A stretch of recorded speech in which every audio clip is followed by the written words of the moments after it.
dan selamat sejahtera. Saya Nufatiah Sri A16753. Tadi saya daripada kumpulan 7 akan membentangkan tentang kecelaruan simptom somatik dan yang berkait dengannya. Kecelaruan simptom somatik yang berkait dengannya adalah tentang kebimbangan melampau tentang simptom fizikal seperti sakit-sakit badan, lenguh dan juga pernafasan yang tak betul yang dikaitkan dengan gejala dan keadaan perubatan. Walaupun gejala fizikal ini tidak dapat dijelaskan secara perubatan, bila dah test ke hospital pun still tak ada exactly cakap tersakit. Dan kecelaruan simptom somatik dan berkait terdapat 5 di bawahnya, iaitu kecelaruan simptom somatik, kecelaruan kebimbangan penyakit, kecelaruan konversi, kecelaruan faktor psikologi yang mempengaruhi keadaan perubatan yang lain dan kecelaruan factitious. Baiklah, bismillahirrahmanirrahim. Assalamualaikum warahmatullahi wabarakatuh dan salam sejahtera. Saya Nurul Inadi binti Abi Samad bernombor matrik A167549 akan membentangkan tentang kecelaruan simptom somatik. Baiklah, jadi ini adalah suatu kecelaruan di mana penghidapnya akan mengalami tekanan akibat daripada simptom somatik, dan sebagai respons kepada perkara ini mereka mengalami fikiran abnormal dan emosi tertentu dan juga tingkah laku yang tertentu. Mereka akan mengalami kerisauan yang melampau dan tenaga mereka banyak dihabiskan, dan hal ini menyebabkan mereka untuk mengalami kemerosotan dalam aspek sosial, kerjaya dan kehidupan personal mereka. Jadi kriteria pendiagnosan yang pertama dalam kecelaruan ini adalah kriteria A, iaitu penghidap akan mengalami satu atau lebih simptom somatik yang memberi tekanan atau menyebabkan gangguan yang signifikan dalam kehidupan seharian. Kebiasaannya simptom yang dihadapi melibatkan kesakitan secara predominan, iaitu di mana kebanyakan daripada simptomnya adalah melibatkan kesakitan lah, dan ini akan menjadikan suatu spesifikasi untuk cara ini, predominant thing. Simptom boleh bersifat spesifik atau secara relatif ni tidak spesifik. Contohnya sakit di bahagian tangan, sakit di bahagian lutut macam tu. Atau secara relatif ni tidak spesifik, rasa kebas, merasa lemah badan, rasa letih, fatigue, dan melibatkan ketidakselesaan dan kesusahan yang dialami oleh penghidap itu adalah tulen, adalah autentik.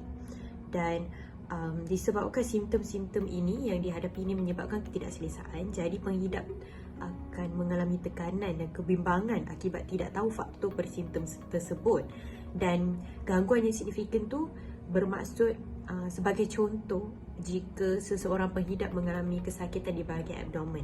Jadi kecelaruan ini boleh mampu cukup teruk untuk menyebabkan penghidap tersebut tidak keluar daripada rumah, takut meninggalkan zon selesa mereka kerana merisaukan kesakitan tersebut menjadi lebih teruk, ataupun mungkin mereka mendapat serangan di halayak ramai sebegitu. Kriteria B pula adalah fikiran yang berlebihan, emosi atau tingkah laku yang berkaitan dengan simptom somatik atau masalah kesihatan tersebut dimanifestasikan oleh sekurang-kurangnya satu daripada yang berikut. Pertama, fikiran yang berterusan dan tidak seimbang tentang keparahan simptom. Yang kedua, tahap kebimbangan yang tinggi dan berterusan tentang simptom atau kesihatan diri. Yang ketiga, masa dan tenaga yang dihabiskan berlebihan sebagai respons kepada simptom atau kebimbangan yang melampau. Jadi kriteria ini dapat menspesifikasikan kecelaruan ini, di mana ia menentukan keparahan kecelaruan tersebut. Dan sebagai contoh, penghidap tersebut boleh terlalu bimbang sehingga beliau tidak mempercayai tentang status kesihatan dirinya, dan beliau mungkin pergi ke berjumpa dengan ramai doktor daripada institusi-institusi yang berlainan kerana ingin mendapat tahu betul-betul tentang simptomnya. Kriteria yang ketiga, kriteria C, iaitu walaupun suatu simptom tidak dialami secara berterusan, keadaan penghidap sebagai seorang yang simptomatik yang bersimptom adalah berterusan, kebiasaannya melebihi 6 bulan atau kronik lah. Hal ini juga merupakan satu spesifikasi di mana melebihi 6 bulan. Jadi sebagai contoh, beliau menghadapi 3 simptom somatik. Tidak perlu untuk 3 simptom somatik tersebut sentiasa hadir. Cukup sahaja jika in one time simptom 1 and then overlap dengan simptom 2 and then overlap simptom 3. Dia tak perlu sentiasa, tapi keadaan bersimptom itu perlu berterusan. Baiklah, jadi rawatan untuk kecelaruan ini ada 2 yang saya telah akan membentangkan, iaitu yang pertama psikoterapi, which is terutamanya terapi kognitif tingkah laku, di mana terapi ini dapat membantu untuk melegakan simptom fizikal yang disebabkan oleh tekanan psikologi, membantu penghidap menilai semula kepercayaan terhadap kesihatan dirinya, mempelajari cara-cara untuk menghadapi stres supaya intern boleh membantu dengan simptomnya dan mengurangkan tingkah laku pengelakan yang berlaku disebabkan kecelaruan ini. Yang kedua adalah farmakoterapi. Farmakoterapi di mana dapat mengambil ubat seperti antidepresan seperti Prozac. Kerana antidepresan dalam kajian mempunyai khasan analgesik yang dapat mengurangkan kesakitan dalam simptom somatik tersebut kerana membantu dengan keadaan psikologikalnya lah, dan membantu mekanisme sistem saraf tunjang dan perifralnya berfungsi dalam kes kecelaruan ini. Dan contohnya adalah amitriptyline, perencap pengambilan semula serotonin selektif SSRI, dan St. John's wort. Tapi ini semua dalam kajian yang lama, terutamanya St. John's wort, sejenis bunga. Hai, Assalamualaikum warahmatullahi wabarakatuh. Saya Muhammad Hafizi bin Hussein, bernama metrik A170489, akan membentangkan berkaitan dengan kecelaruan, kebimbangan penyakit. Baiklah, kecelaruan ini adalah sering berlaku kepada individu yang mempunyai kepercayaan bahawa tanda minor menjadi petanda buruk penyakit, dan lebih membimbangkan lagi apabila telah melalui pemeriksaan perubatan yang membuktikan tiada sebarang petunjuk keadaan perubatan yang serius. Mereka juga memberikan reaksi tidak puas hati akan keputusan itu dan meyakinkan diri bahawa doktor tidak memberikan mereka perubatan yang betul dan tepat. Antara kriteria pendewasaan kecelaruan ini adalah: pertama, kesibukan atau keasyikan individu untuk mempunyai atau mendapat penyakit serius. Kedua, mempunyai atau tidak mempunyai simptom somatik namun intensitinya adalah ringan. Ketiga, kegelisahan yang tinggi terhadap kesihatan dan individu mudah merasa bimbang tentang status kesihatan diri sendiri. Keempat, melakukan tingkah laku yang berkaitan dengan kesihatan secara berlebihan atau melampau. Kelima, keasyikan penyakit itu wujud sekurang-kurangnya 6 bulan, tetapi penyakit yang tertentu dibimbangkan boleh berubah sepanjang jangka masa hidup. Keenam, tidak dapat diterjemahkan dengan lebih baik oleh kecelaruan mental yang lain. Antara rawatan bagi kecelaruan kebimbangan penyakit ini ialah: pertama, dengan psikoterapi, iaitu terapi tingkah laku kognitif yang ditujukan kepada pesakit untuk mempelajari cara mengurus dan mengawal kebimbangan penyakit dan mencari pelbagai cara untuk mengurus rasa bimbang mereka. Kedua ialah bekerjasama dengan pakar atau doktor seperti membuat penjadualan rawatan kesihatan mental yang boleh dibantu oleh pakar kesihatan mental. Seterusnya adalah kecelaruan konversi atau conversion disorder, juga dikenali sebagai functional neurological symptom disorder kerana berkaitan dengan sistem saraf tunjang. Jadi simptom tidak ditunjukkan dalam kecelaruan ini, sistem tidak ditunjukkan dengan sengaja semata-mata mendapat keuntungan seperti dalam factitious disorder. Dan pada lewat abad ke-19, kecelaruan ini dikenali sebagai histeria atau histeria konversi. Jadi kriteria pertama, kriteria A untuk kecelaruan ini adalah satu atau lebih simptom yang mewakili kefungsian motor sengaja, iaitu voluntary motor, atau penderiaan yang berubah. Jadi simptom-simptom ini berkaitan dengan kefungsian sistem saraf tunjang yang abnormal, seperti contohnya lemah badan, lumpuh, pergerakan distonik iaitu kekejangan otot yang contract, postur tidak normal, itu contoh motor abnormality. Jika contoh penderiaan ini abnormal seperti pekak, buta, tidak dapat rasa di kulit, dan terdapat sejenis sawan iaitu sawan bukan epilepsi psikogenik, dan psikogenik bermaksud di mana berasal daripada unsur psikologi dalaman, di mana terdapat bagi penghidap kecelaruan jenis ini sawan bukan epilepsi psikogenik. Baiklah, kriteria B adalah hasil ujian klinikal menunjukkan bahawa terdapat ketidaksepadanan di antara simptom yang dihadapi dengan sebarang masalah kesihatan atau penyakit neurologikal. Jadi untuk menguji ketidaksepadanan ini, ujian makmal dan pengimajan neuro perlu dijalankan. Ujian-ujian seperti ujian darah, kefungsian hati, ujian tiroid dan sebagainya. Dan juga ujian seperti CT scan dan MRI perlu dijalankan. Dan untuk seseorang penghidap kecelaruan ini, dijangka bahawa hasil ujiannya akan normal, tidak menunjukkan apa-apa abnormaliti daripada segi fizikal dan kesihatan fizikalnya.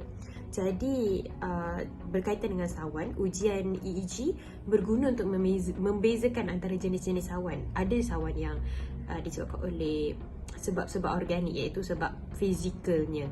Tapi EEG ni dapat membezakan antara sawan yang berasal daripada masalah fizikal dengan sawan yang berasal daripada psikologikal seperti conversion disorder. Seterusnya adalah kriteria C, iaitu simptom atau defisit yang dialami tidak dapat dijelaskan dengan sebarang kecelaruan mental atau penyakit fizikal yang lain.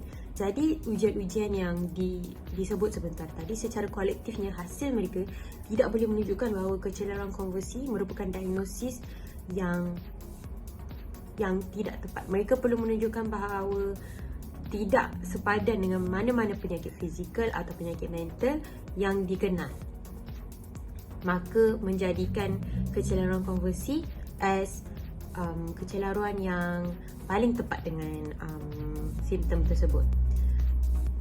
Dan kriteria D ialah simptom atau defisit yang dialami menyebabkan tekanan yang signifikan atau kemerosotan dalam aspek sosial, kerjaya atau sebarang fungsi yang penting yang memerlukan penilaian klinikal.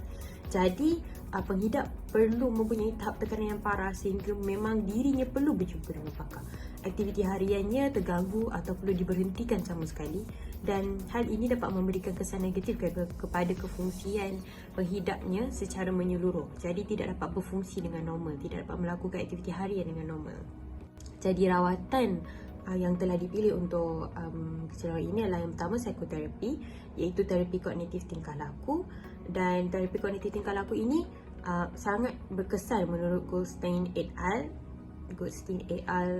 2004, iaitu ia berkesan untuk merawat simptom yang kronik yang berpanjangan. Jadi ia juga dapat menggunakan simptom sawan psikogenik dan dapat membantu penghidap mengurangkan respons maladaptif dan dapat melatih mereka untuk melakukan pemantauan kendiri.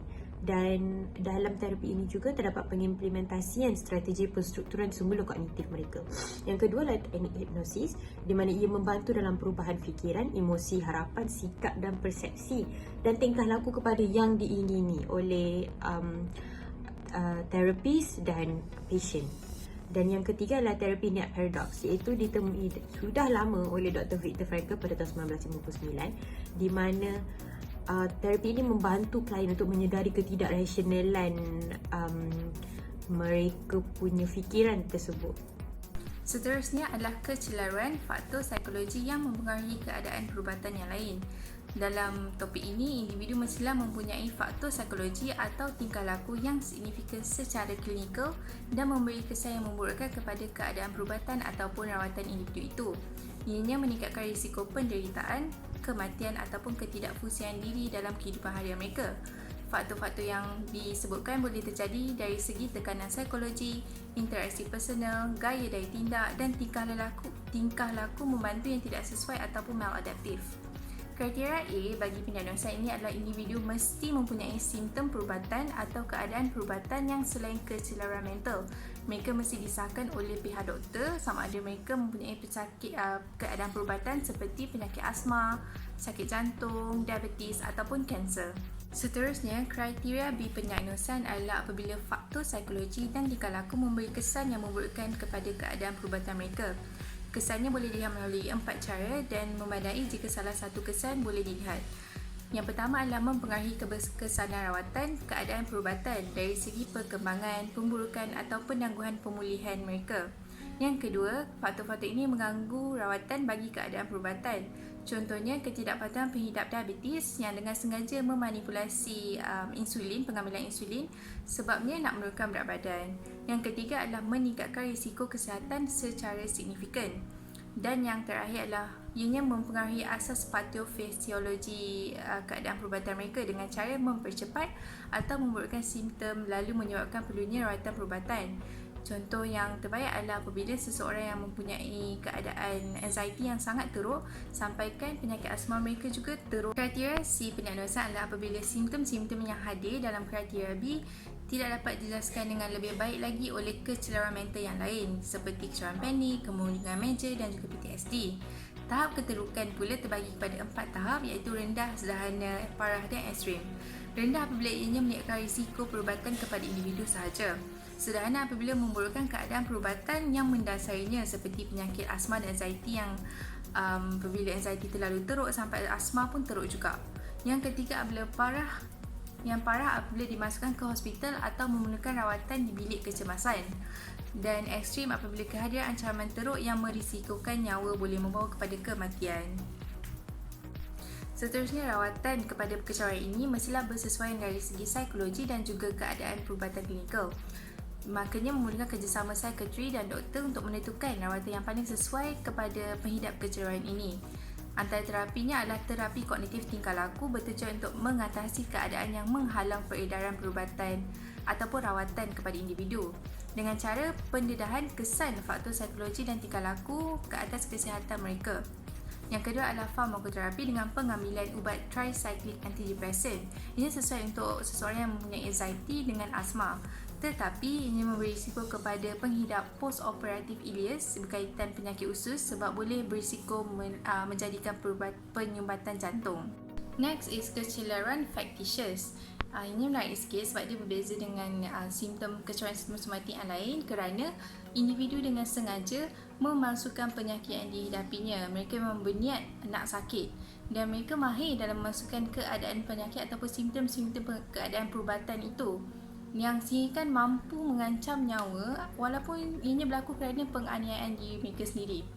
Jadi orang lain memandang individu tersebut sebagai mangsa yang sangat sakit, yang sakit berlebihan, yang parah. Oleh sebab yang itu, mereka melakukan intervensi klinikal yang berlebih-lebihan ke atas pesakit walaupun sebenarnya tak perlu pun.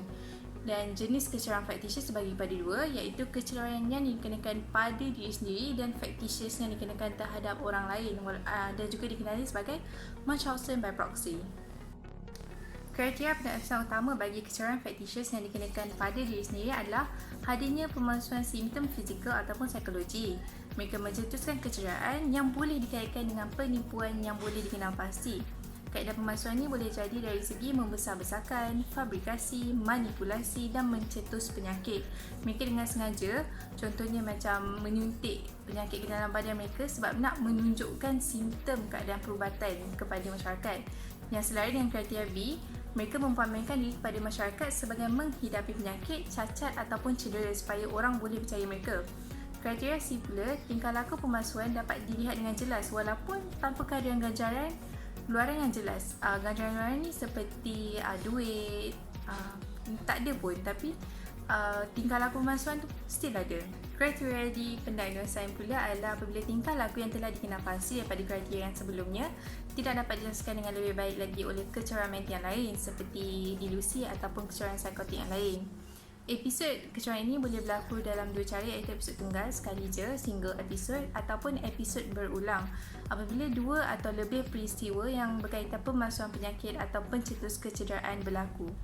Jenis kecelaruan factitious yang kedua adalah kecelaruan factitious yang dikenakan terhadap orang lain ataupun dikenali sebagai Munchausen syndrome by proxy. Jadi diagnosis kecelaruan ini akan dilakukan ke atas pelaku yang mencetuskan penyakit terhadap orang lain yang dikenali sebagai mangsa.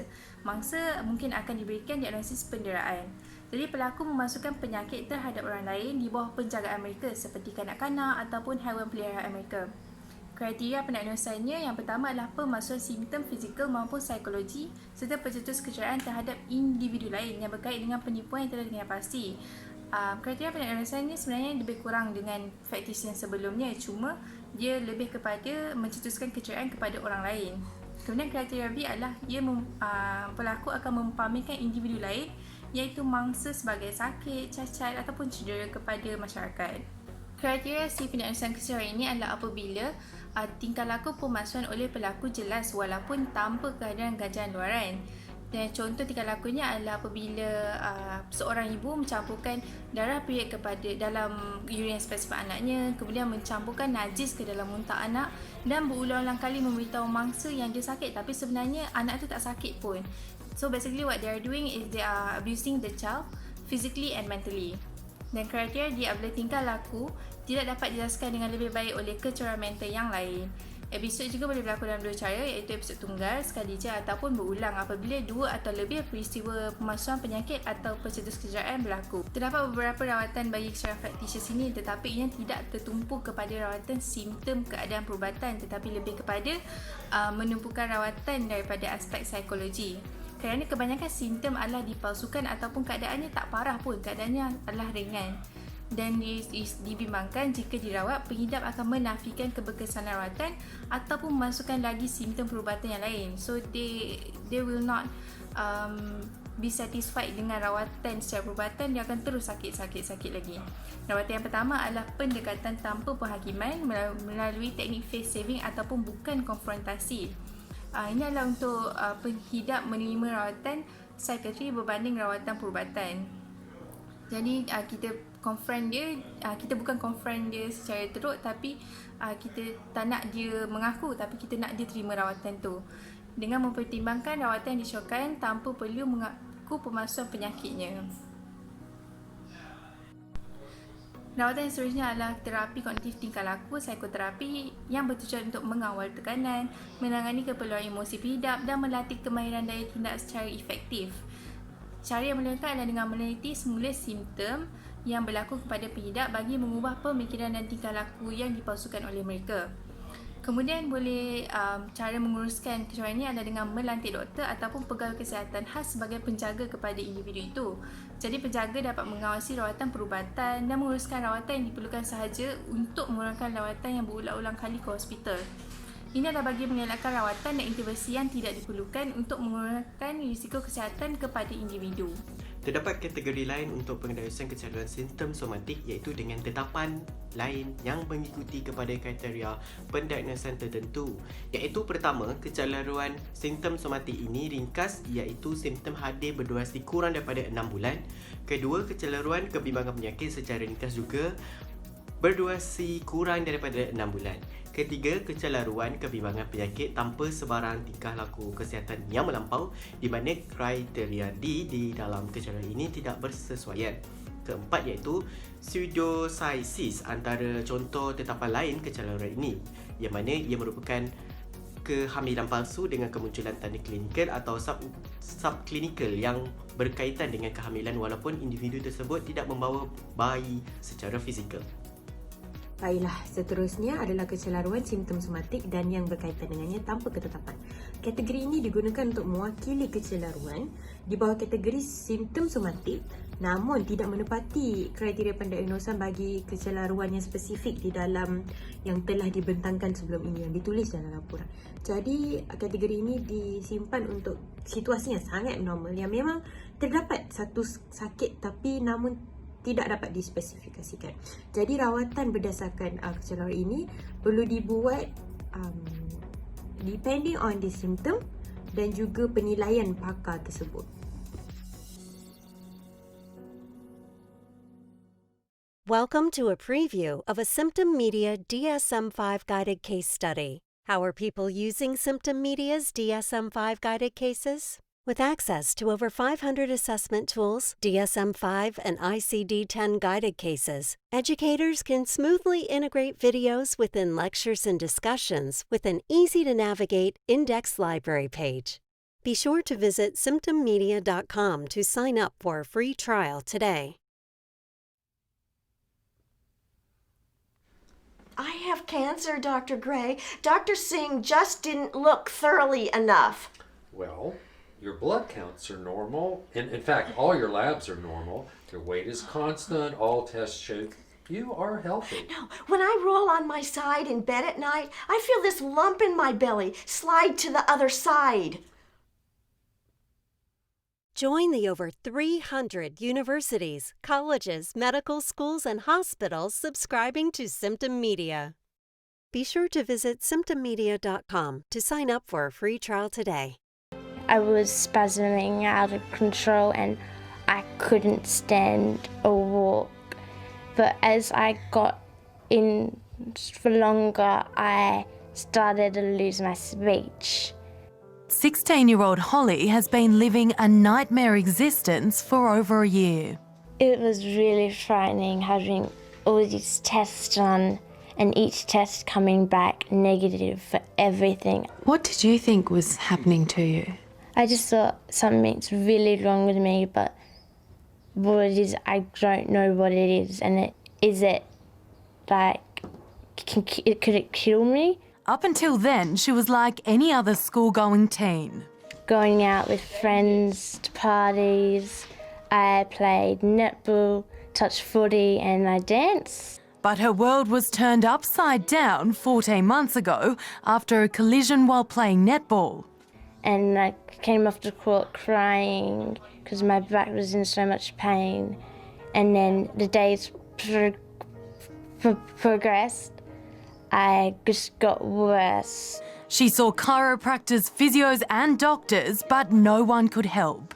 I got admitted to another doctor, and then he put me on fluoxetine, and I had a reaction to it. So it sent my body off into a spasming seizure sort of thing, not being able to stop, and I couldn't walk at all. She spent 2 weeks in hospital learning how to walk again. And despite countless tests and scans, doctors couldn't find anything physically wrong. For her mum, Wendy, the unknown was frightening. You just see your little girl deteriorate and they can't find anything. And I suppose that's the hard thing as a parent. You don't want to believe it's a psychological issue either, because you think, I can't fix that. No one really understood it as well. They just thought it was like just a freak case and like almost a miracle that I recovered so quick. But not for long. The spasming in the legs returned and she was readmitted to hospital. And that's when she was diagnosed with the mysterious conversion disorder. A conversion disorder is a disorder where patients present with signs and symptoms of a neurological illness, such as having had a stroke or a seizure of some description, but where there's no actual underlying physical illness. Instead, it's the body's response to some underlying stress. While it seems unbelievable, Dr. Andrew Court from the Royal Children's Hospital in Melbourne says it's very real and illustrates the power of the mind over the body. These symptoms are unconscious, they're not fabricated, they're not made up. They're something that the body and mind automatically does in order to avoid stress. Munchausen by proxy, once an obscure medical term, is now taking center stage in the media. The story of Gypsy Rose Blanchard made national news. A mother accused of medically abusing her own daughter, faking diseases, confining her to a wheelchair. This real-life horror story inspired a documentary, TV series, and even got the attention of Dr. Phil. Your mother kept you in a wheelchair. She kept you on a feeding tube. She said I had muscular dystrophy. You know now she was making all of that up. She told me if I was to contact anybody and tell them, she would take a hammer to my fingers. I just didn't understand why my teeth were falling out. You know now you didn't need to be in that wheelchair. You know now she was making all of that up. My mother told the doctors that I couldn't eat, so they put a permanent feeding tube in. My mother told the doctors she's got the mind of like a child. There's a good chance that this mother is making this child sick on purpose. You had a boyfriend. Did you ask him to kill your mother? Yes. I wish I wouldn't have done any of that. Gypsy Rose's story is real, yet still unbelievable. Dr. Judy, can you talk a little bit about what exactly Munchausen by proxy is, how common it might be? So Munchausen by proxy is an illness where the person who's the perpetrator will try to impose an illness on another person, usually somebody that's in their care. And they can actually impose this illness by inducing symptoms or doing things to actually physically make the person sick, or they can just falsify things very dramatic in their presentation. And oftentimes it's very hard to know this because they switch doctors, they move, so it's hard to keep track of the medical records themselves. And I think a really important part of this is that we don't have good prevalence rates because people are not coming forward and saying, this is what I'm doing to my child. So what we guess, though, is that in hospital settings, it's probably about 1%. So it's not that uncommon, but it is somewhat rare. You mentioned maybe a parent showing concern, but there are certain characteristics, maybe too much concern, maybe That's right. some red flags that these individuals exhibit.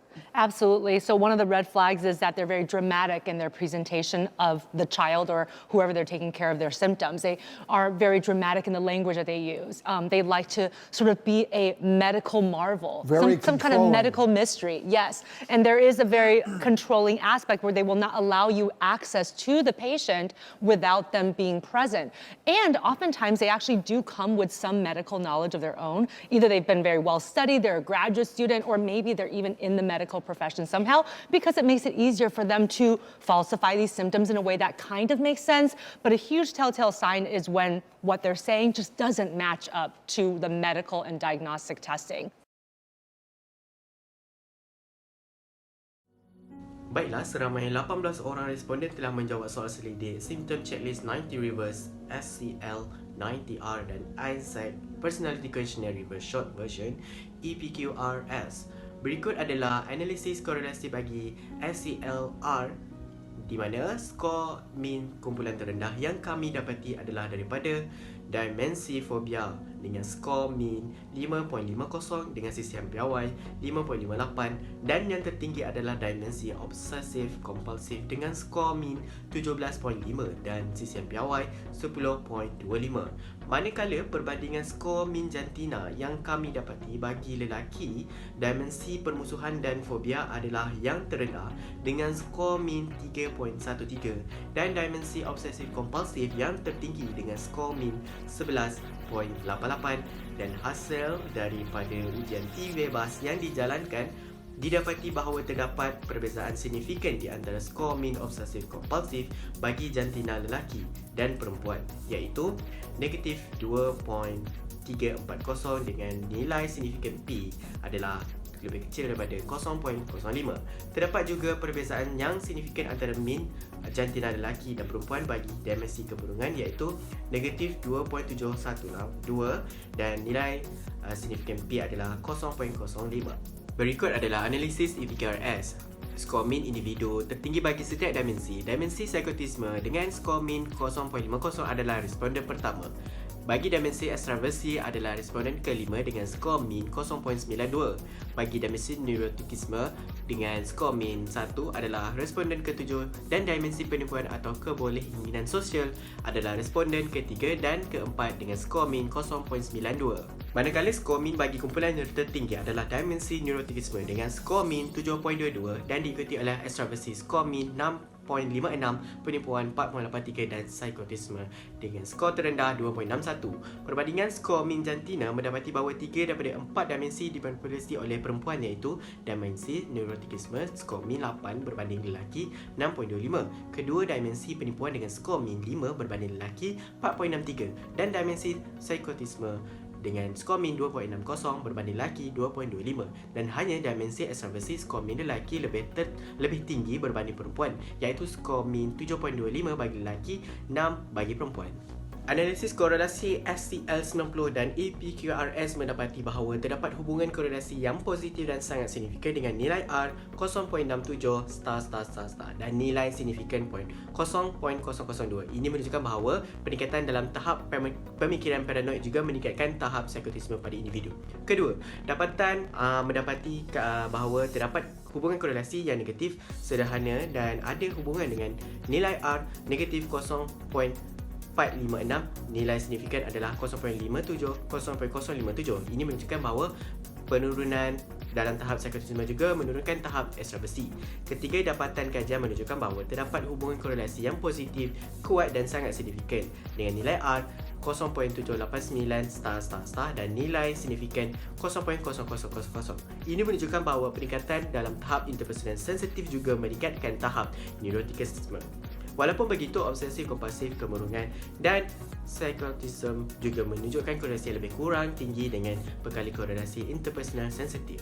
Keempat, dapatan kajian juga menunjukkan bahawa terdapat hubungan korelatif yang negatif sangat lemah dan ada hubungan dengan nilai R negatif 0.53 dan nilai signifikan 0.062. Ini menunjukkan bahawa penurunan dalam tahap fobia juga menurunkan tahap penipuan.